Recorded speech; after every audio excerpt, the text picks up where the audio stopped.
Let's introduce each of our guests and let's talk about how you see technology driving innovation. And if we can get specific to Indianapolis, that'd be great. I'm Mark Pugh. I own and operate a IT services company here in Indianapolis. We provide managed services to small businesses primarily. There's a lot of innovation. I even have a client that just introduced to me just tonight, mentioned something that they had done with concrete, where they've taken a wireless sensor and embedded it in the wet concrete and are now able to sense when that concrete cures by a wireless device and know exactly when it cures so they can begin pouring the next set of concrete. My name is Nick Carter. I own Address2. It's a small business CRM. IndianaCareerConnect.com.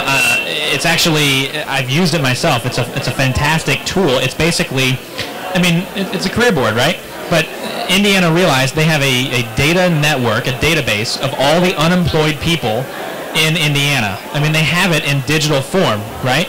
So why not put up a career search tool for employers, similar to what Career Builder or Monster.com would have, but instead of charging employers $400 or $500 to search the resumes, yeah, it's free.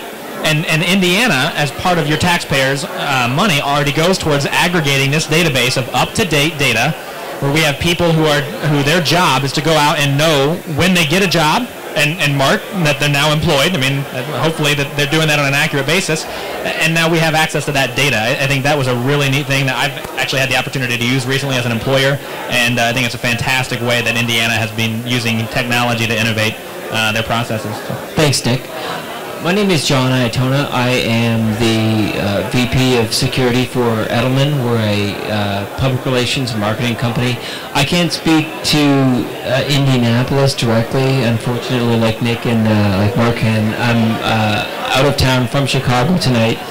But in terms of the way that technology, from my perspective and from my organization's perspective, is changing the way the company operates.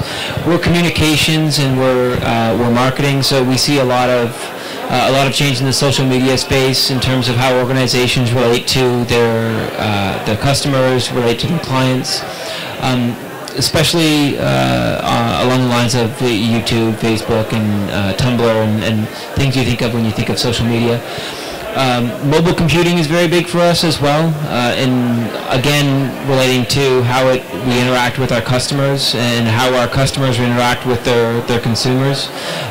The way that mobile computing has evolved, and it's a much more direct one-to-one relationship, whereas in the past we haven't seen it. And then in the last technology I think that is worth noting is the evolution of geolocation marketing and things like Foursquare and Gowalla. How have you used social media? We're currently using the usual Facebook, Twitter type accounts, and we've tied them to our blogs. So a lot of it comes down to being a part of the conversation, right? If you're not participating in the conversation, you start to become a little bit more irrelevant, and the other spectrum is, as you participate in that conversation, you become a lot more relevant. So if you're looking to build a brand for yourself or your company, it's still a very new market, and it's never too late to get in. What are some of the other, are there other innovative technologies that you're using that to enhance your business? Edelman has long focused on having an internet presence. The concept has been to try and produce like an online community about your organization, about your product, and try and build a more of a one-to-one two-way relationship, as opposed to what might have been in the past a traditional a one-way relationship where you're communicating to your consumer about what it is that you're producing.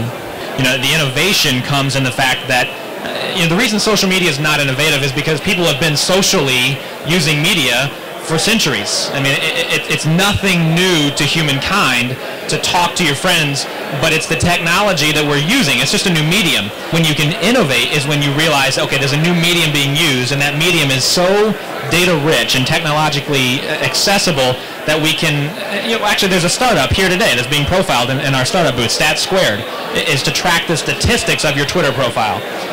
It's tracking keywords and knowing where people are talking about you, and those are the sorts of things that allow innovation. I wrote an article about how frustrated I was with GoDaddy's website and the way it functioned. And within, it's not like within a day, but like within 2 weeks, I was on their site, and they fixed it.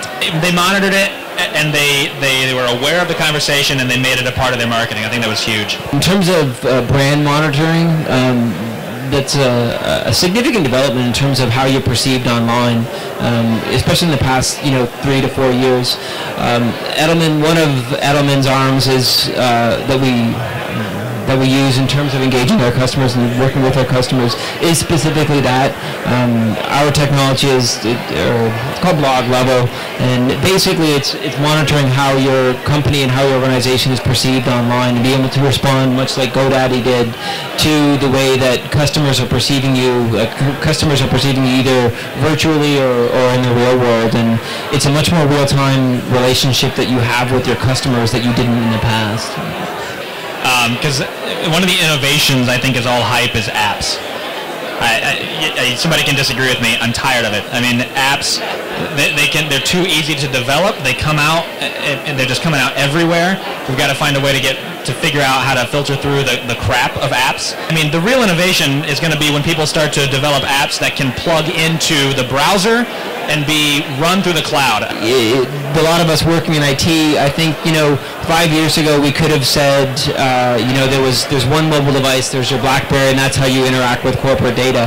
That's not the case anymore. The iPad, and then more recent developments like Androids and so forth, and other platforms are making it increasingly difficult to understand how data comes into and out of your organization. So there's been such a tidal wave of new technology and such a tidal wave of consumerization of IT that, like it or not, you're going to have to accommodate new software, new hardware into your business, into how you run your IT shop. You have to pick the right medium for the right type of conversation that you want to have, and you can't rely on one medium too much to specifically be your primary method of communication. And there's a big benefit to embracing a lot of these different things and figure out where it plays well. And an example is, so maybe you think that the young kids out there, or the kids that are up and coming, are going to be the ones that'll help you innovate in your company. So you find the hook into those people, and so maybe that's Facebook today, Twitter, blogs, whatever. But then once you bring them in, you understand, okay, well, there's a certain method of communication that I'm going to have with you, and then that you're going to have with my customer. So you really have to kind of start to define those rules and roads of how you want to attack those different people and get the different value out of those different platforms. It's interesting that we're starting to see studies come out now about social media and how it's affecting our brains. Sometimes it's better after that second email reply to just pick up the phone and resolve the problem. We still need to be social on a face-to-face level or a verbal level. Few people, argue that the way that data was being housed in regional locations, in highly dense data farms, was not a good idea. You obviously, John, your security background, you probably got some feelings about WikiLeaks and security in general. A big part of the issue is just the size and the amount and the location of the data. Fundamentally, the flaw, the weakest link in the data security chain is always going to be people. The biggest lesson you can learn from WikiLeaks is that you have to strike a balance between transparency, and also there are conversations that need to be had in private, and you need to understand that there's a balance of both. And that's what I think happened with WikiLeaks, is people use technology without understanding the ramifications that it has socially, right? First of all, I think just looking around the room here and the great turnout for this event, thank you for coming out to IT Martini. This is the first one in Indianapolis. There's going to be many more. So I just want to thank everybody on our panel. This has been great. Really appreciate it.